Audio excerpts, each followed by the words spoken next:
Hello guys, good morning. My first vlog. आज मेरा art competition है तो मैं आ गया अपनी आर्ट कंपटीशन वाली जगह पे। कुछ आर्टिस्ट दोस्तों से भी मुलाकात हो गई। फिर हमें लाइन सर नंबर वाइज बिठा दिया गया। फिर टॉपिक दे दिए। फिर मैंने टॉपिक वाइज लंका दहन वाला टॉपिक पसंद किया।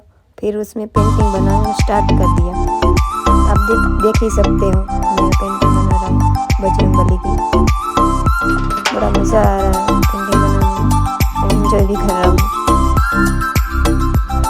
फिर मेरी लंका दहन वाली पेंटिंग कंप्लीट हो गई। यहाँ पे शूटिंग करने का तो मना बोला था, पर मैं रहा जिदी आर्टिस्ट। जिदी आर्टिस्ट भला किसी की सुनता है क्या? मैंने भी वही किया, शूटिंग कर लिया।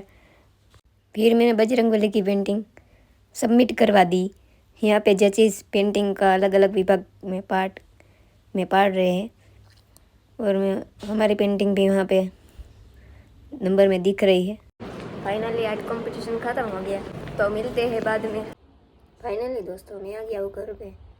आपको कैसी वीडियो लगी बताना ज़रूर। Like, comment, share and subscribe ज़रूर करना। तो मिलते हैं नेक्स्ट व्लॉग में दोस्तों। Bye bye.